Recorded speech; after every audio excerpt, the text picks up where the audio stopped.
गोविंद हरे मुरारे, हे नाथ नारायण वासुदेव, राम हरे राम, राम राम हरे हरे, हरे कृष्ण कृष्ण कृष्ण हरे हरे, हरे राम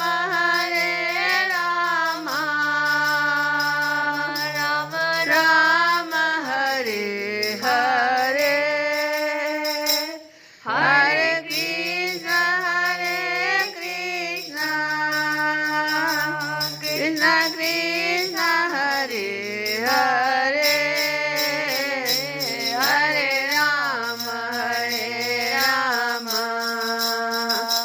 राम राम हरे हरे, हरे कृष्ण कृष्ण कृष्ण हरे हरे। जय श्री राम जय श्री राम। अभी तक हम 5वें अध्याय में गोकुल में भगवान का जन्मोत्सव की कथा सुन रहे थे। भगवान श्री कृष्ण समस्त जगत के एकमात्र स्वामी हैं। उनके ऐश्वर्य माधुर्य वात्सल्य सभी अनंत हैं। वे जब नंद बाबा के ब्रज में प्रकट हुए उस समय उनके जन्म का महान उत्सव मनाया गया। उसमें बड़े बड़े विचित्र और मंगलमय बाजे जाने लगे। आनंद से मतवाले होकर गोपगण एक दूसरे पर दही दूध घी और पानी उड़ेलने लगे। एक दूसरे के मुंह पर मक्खन मंडने लगे और मक्खन फेंक फेंक कर आनंदोत्सव मनाने लगे। तो आज हम भगवान का जन्मोत्सव को मनावे।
जय कन्हैया लाल की।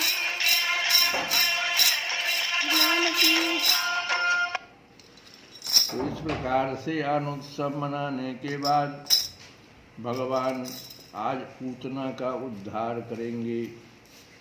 10वें स्कंद के 6ठे अध्याय में श्री सुखदेव जी कहते हैं, परीक्षित, नंद बाबा जब मथुरा से चले तब रास्ते में विचार करने लगे कि वसुदेव जी का कथन झूठा नहीं हो सकता।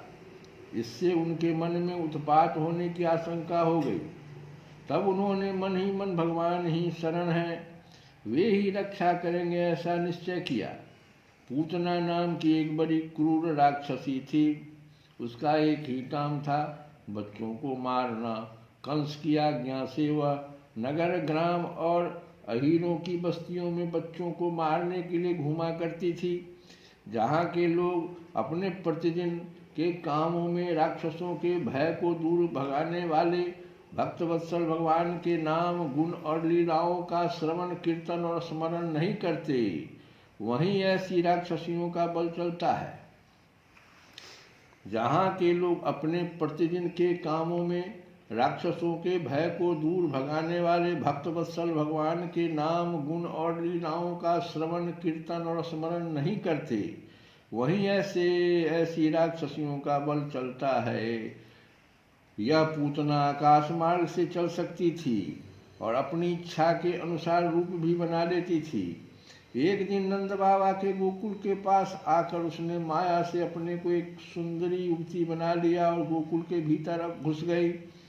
उसने बड़ा सुंदर रूप बनाया था। उसकी चोटियों में बेले के फूल गुथे हुए थे, सुंदर वस्त्र पहने हुए थी। जब उसके कर्ण फूल हिलते थे तब उसकी चमक से मुख की ओर लटकी हुई अलकें और भी शोभायमान हो जाती थी। वह अपनी मधुर मुस्कान और कटाक्षपूर्ण चितवन से ब्रजवासियों का चित्त चुरा रही थी। उस रूपवती रमणी को हाथ में कमल लेकर आते देख गोपियाँ ऐसी उत्प्रेक्षा करने लगी मानो स्वयं लक्ष्मी जी अपने पति का दर्शन करने के लिए आ रही हैं। पूतना बालकों के लिए ग्रह के समान थी। वह इधर उधर बालकों को ढूंढती हुई अनायास ही नंद बाबा के घर में घुस गई। वहाँ उसने देखा कि बालक श्री कृष्ण सैया पर सोए हुए हैं। परीक्षित, भगवान श्री कृष्ण दुष्टों के काल हैं, परंतु जैसे आग राख की ढेरी में अपने को छिपाए हुए हो वैसे ही उस समय उन्होंने अपने प्रचंड तेज को छिपा रखा था। भगवान श्री कृष्ण चर अचर सभी प्राणियों के आत्मा है, इसीलिए उन्होंने उसी क्षण जान लिया कि यह बच्चों को मार डालने वाला पूतना ग्रह है और अपने नेत्र बंद कर लिए। तो भगवान जब नेत्र बंद किए, पूतना को देखकर भगवान श्री कृष्ण ने अपने नेत्र बंद कर लिए। इस पर भक्त कवियों और टीकाकारों ने अनेकों प्रकार की उत्प्रेक्षाएं की है, जिसमें कुछ ये हैं कि श्रीमद् वल्लभाचार्य जी ने सुबोधिनी में कहा है, अविद्या ही पूतना है। भगवान श्री कृष्ण ने सोचा कि मेरी दृष्टि के सामने अविद्या टिक नहीं सकती, फिर लीला कैसे होगी, इसीलिए नेत्र बंद कर लिए। दूसरी बात, यह पूतना बाल घातनी है। पूतनापि नयति, यह पवित्र बालकों को भी ले जाती है। ऐसा जघन्य कृत्य करने वाली का मुंह नहीं देखना चाहिए, इसलिए नेत्र बंद कर लिए। और राजा बलि की कन्या थी रत्नमाला। यज्ञशाला में वामन भगवान को देखकर उसके हृदय में पुत्र स्नेह का भाव उदय हो आया। वह मन ही मन अभिलाषा करने लगी कि यदि मुझे ऐसा बालक हो और मैं उसे स्तन पिलाऊं तो मुझे बड़ी प्रसन्नता होगी। वामन भगवान ने अपने भक्त बलि की पुत्री के इस मनोरथ का मन ही मन अनुमोदन किया। वही द्वापर में पूतना हुई और श्री कृष्ण के स्पर्श से उसकी लालसा पूर्ण हुई। जैसे कोई पुरुष ब्रह्मवश सोए हुए सांप को रस्सी समझकर उठा ले, वैसे ही अपने काल रूप भगवान श्री कृष्ण को पूतना ने अपनी गोद में उठा लिया। अब मखमली म्यान के भीतर छिपी हुई तीखी धार वाली तलवार के समान पूतना का हृदय तो बड़ा कुटिल था, किंतु ऊपर से वह बहुत मधुर और सुंदर व्यवहार कर रही थी। देखने में वह एक भद्र महिला के समान जान पड़ती थी, इसलिए रोहिणी और यशोदा जी ने उसे घर के भीतर आई देखकर भी उसकी सौंदर्य प्रभा से हतप्रतिभ ऋषि होकर कोई रोक टोक नहीं की, चुपचाप खड़ी खड़ी देखती रही। इधर भयानक राक्षसी पूतना ने बालक श्री कृष्ण को अपनी गोद में लेकर उनके मुंह में अपना स्तन दे दिया, जिसमें बड़ा भयंकर और किसी प्रकार भी पच न सकने वाला विष लगा हुआ था। भगवान ने क्रोध को अपना साथी बनाया और दोनों हाथों से उसके स्तनों को जोर से दबाकर उसके प्राणों के साथ उसका दूध पीने लगे। वे उसका दूध पीने लगे और उनका साथी क्रोध प्राण पीने लगा। श्री कृष्ण गोविंद हरे मुरारे